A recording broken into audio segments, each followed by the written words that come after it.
અમદાવાદમાં હોળીની રાત્રે વસ્ત્રાલમાં જાહેરમાં આતંક મચાવનારા સામાજિક તત્વોને પકડી તો લીધા, જાહેરમાં સરઘસ પણ કાઢ્યા અને માર પણ માર્યો.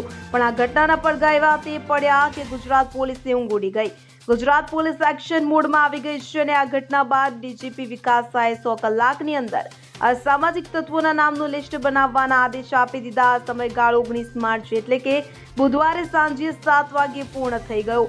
હવે પોલીસના ઉચ્ચ અધિકારીઓ પણ મેદાને આવીને એક્શન લઈ રહ્યા છે અને હવે તેના જ કારણે દરિયાપુરમાંથી અસામાજિક તત્વો દ્વારા દબાણમાં લેવાયેલા ગેરકાયદેસર બાંધકામ પર સફાઈઓ બોલાવવા ખુદ એસએમસીના વડા નિર્લિપ્ત રાય મેદાને ઉતર્યા છે.